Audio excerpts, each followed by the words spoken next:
թրիփի շարունակականության համար եւ ապա շրջափակման համար կապուղիների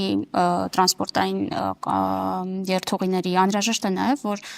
հիմա ռուսական ընկերության կառավարման ներքո գտնվող հատվածները երկաթուղը նորոգվեն Հայաստանը դիմել է Ռուսաստանը նշել է քննարկում ենք կասենք հիմա ինչ այլընտրանքային լուծում ունենք մենք պարոն վարչապետ եթե Ռուսաստանը օրինակ հրաժարվում է դա անել կամ ավելի վատ չի հրաժարվում պարզապես շարունակաբար ձգձգում է Տեսեք, նախ մենք իհարկե դիմել ենք Ռուսաստանի մեր գործընկերներին եւ քաղաքական առումով կարծես թե ունենք դրական արձագանք, բայց այստեղ կա մի շատ կարևոր գործնական խնդիր, որի մասին շնորհակալ եմ հարցի համար եւ պիտի այդ դրա մասին պատեհ է որ խոսեմ, որովհետեւ տեսեք, նույն տարածաշրջանային կոմունիկացիաներում մենք ինչ խնդիր ունենք։ Ակնհայտ է, որ երկաթուղին Զանգելանից մտնելու է Մեղրի, Մեղրիից մտնելու է Նախճեվան, այսինքն Օրդուբադ եւ այլն։ Միջազգային կոնտեքստում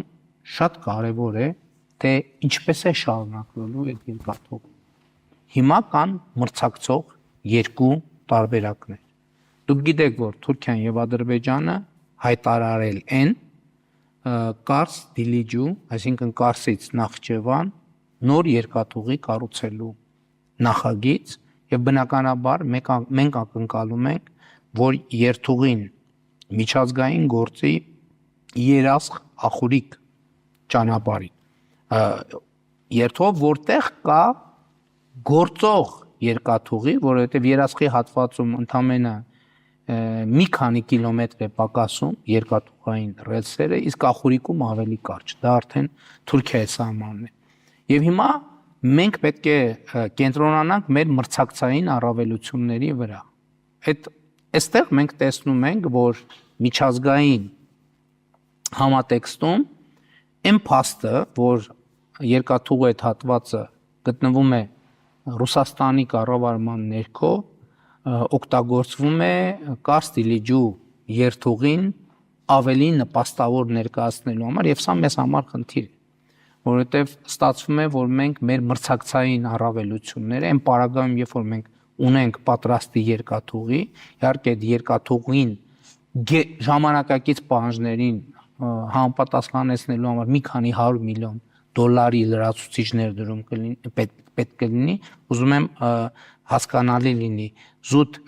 փոքր բացակայող հատվածները վերականգնելը առանձնապես մեծ խնդիր չի, ոչ ֆինանսական, ոչ տեխնիկական առումով, բայց պետք է այդ երկաթուղու արագությունը մենք անպայման ապահովենք։ Հիմա տեսեք, մենք շատ հարգանքով, սիրով մեր ռուսաստանյան գործընկերներին, բայց փաստն այն է, որ միջազգային լարված համատեքստի պատճառով մենք այն փաստի բերումով, որ մեր երկաթուղին, որը մեր սեփականությունն է, սա շատ կարևոր է, գտնվում է ռուսական երկաթուղիների կառավարման ներքո, մենք այստեղ մեր մրցակցային առավելությունը զգում ենք, որ կորցնում ենք, եւ այստեղ մենք պետքա մտածենք ինչ պետք է անենք, որովհետեւ սա մի տարվա, 2 տարվա, 3 տարվա, 4 տարվա հարց չի։ Այ ինչ պիտի անեք այդ մասին։ Մենք պետքա լուծում գտնենք։ Մենք պետքա լուծում գտնենք եւ այդ լուծումը պետքա գտնենք բարեկամական, ընկերական, եղբայրական տրամաբանության մեջ, որովհետեւ էլի եմ ասում, նախ այսօր մենք ցավոք տեսնում ենք եւ ինֆորմացիաներ են պատտվում, որ անընդհատ տարբեր տեղերում այս փաստը, որ դա ներկայացվում է որպես ռուսական ուղի, բայց եւ դրա համար զրոյից պատկերացնում եք մի քանի միլիարդ դոլարի ներդրում է արվում Կարս Դիլիջու երկաթգիծը կառուցելու համար։ Եվ ես ճիշտն ասած մեր գործընկերներին այս հարցը ուղիղ տվել եմ եւ Թուրքիայի նախագահին եւ Ադրբեջանի նախագահի հետ ոչ այդքան մանրամասն։ Ես ասել եմ, տեսեք, մենք գնում ենք կարգավորում, մենք գնում ենք խաղաղության, այսինքն մենք արդեն խաղաղության պայմաններում ենք եւ Հայաստանով անցնում է երկաթուղին։ Ինչու է մի քանի միլիարդ դոլար ծախսում ստեղծելու համար մի բան, որը արդեն իսկ գոյություն ունի։ Իհարկե այդ հարցին դիվանագիտական լռությունով են պատասխանել, բայց նաև հիմա շատ քննարկումներ միջազգային մամուլը, միջազգային փորձագիտական համայնքի վերլուծությունները տեսնելով մենք հասկանում ենք, որ հիմնական խնդիրը սա է եւ մենք պետք է հասկանանք ինչ լուծումներ ունենք այսպես, որովհետեւ ելի եմ ասում, խոսքը Հայաստանի ռազմավարական երկարատև շահերի մասին է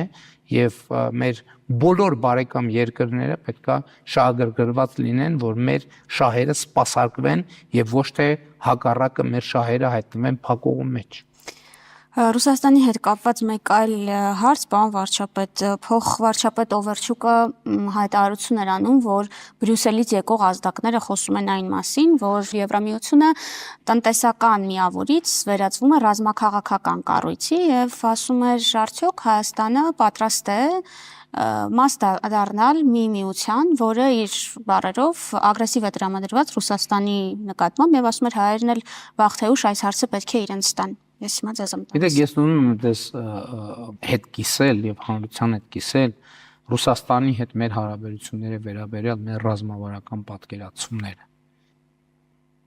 Մենք բոլոր տեղերում մեր բոլոր գործընկերների հետ կիսում ենք հետեւյալ միտքը, որ Ռուսաստանին, Ռուսաստանի շահերին վնասելը չի եղել, չկա եւ չի լինելու մեր օրակարգում։ Դա բացառված է։ Որևէ մեկը մեզ չի կարողանալու, եթե նույնիսկ փորձի, միջև հիմա փորձեր չեն եղել, բայց որևէ մեկը մեզ չի կարողանալու ներքաշել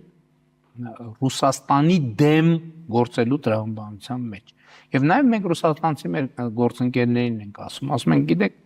մենք չենք կռվելու ձեզ հետ, մենք չենք վիճելու ձեզ հետ, մենք ձեզ հետ այսպես վիճաբանության լեզվակռվի մեջ չենք մտնելու, որովհետև մենք գնահատում ենք այն հարաբերությունները, որը մենք ունենք։ Ես ձեզ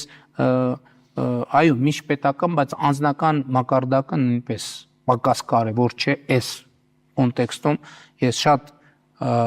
ուղիղ եւ ջերմ հարաբերություններ ունեմ Ռուսաստանի Դաշնության նախագահ Վլադիմիր Պուտինի հետ եւ շատ ջերմ եւ ուղիղ հարաբերություններ ունեմ Ռուսաստանի Դաշնության կառավարության նախագահ Միխայել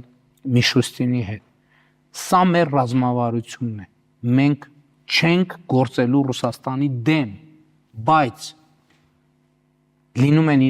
բայց մենք միշտ գործելու ենք հանուն Հայաստանի Հանրապետության շահի։ Եվ մենք հարց ենք տալիս Ռուսաստանի մեր գործընկերներին։ Արդյոք այս տրամաբանությունը կամ դուք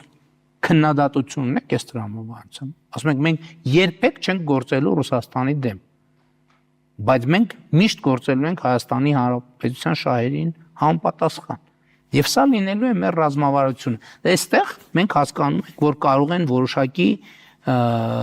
հատումներ լինել, բայց մենք չենք կարող ասել, գիտեք ինչ, մենք գործում ենք ի հեճուկս Հայաստանի շահերի եւ հանուն ոչ միայն Ռուսաստանի, ցանկացած այլ երկրի շահ։ Դա անդրամաբանական կլինի, որևէ մի երկիր այսպես չի գործի։ Այո, կարող են որոշակի նաեւ խնդիրներ եւ հատումներ առաջանալ, բայց ես ուզում եմ ձեզ բերել հենց նույն օգոստոսի 8-ի օրինակը, որտեղ օգոստոսի 8-ից հետո պարզա որ Ռուսաստանի Դաշնության մեր գործընկերների շրջանում կային որոշակի հարցեր եւ ես այդ հարցերին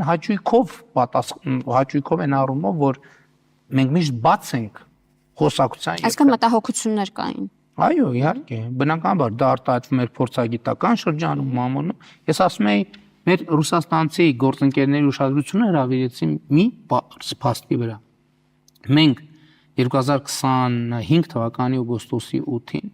Վաշինգտոնում ստորագրել ենք այն բովանդակությունը, որը մենք նախորդիվ 5 տարիների ընթացքում առաջինն ու 5-ից մի քիչ առաջարկել ենք Ռուսաստանի Դաշնությանը։ Իհարկե, այնտեղ Թրամփի ուղի չկար, բայց մենք 5 բառ ենք ուզել ընդամեն։ 5 բառ։ Այդ բառերն են եղել տարածքային ամբողջականություն, ինքնիշխանություն, իրավազորություն, փոխադարձություն, սահմանների անխախտելիություն։ Մենք ասել ենք դրեք այս 5 բառը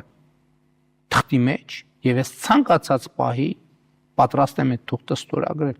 Եվ իմ ասածի մեջ ոչ մի չափազանցություն չկա։ Եվ սա շատ կոնկրետ օրինակ է, որ մենք չենք գործել երբեք Ռուսաստանի դեմ եւ չենք գործելու, բայց մենք բնականաբար կներեք Հայաստանի դեմ չենք կարող գործել։ Եվ մենք միշտ պետքա գործենք Հայաստանի շահերին համապատասխան եւ մենք Ռուսաստանի հետ չենք կռվելու եւ պետք չի պարզա որ գիտեք օրակարգերում միշտ էլ լինում են լարումներ, քննարկումներ, հետագա մենք միշտ քննարկելու ենք, բայց մենք Ռուսաստանի հետ չենք կռվելու, մենք Ռուսաստանի հետ խնդիրներ չենք ստեղծելու, բայց մենք գնալու ենք մեր շահերի հետևից։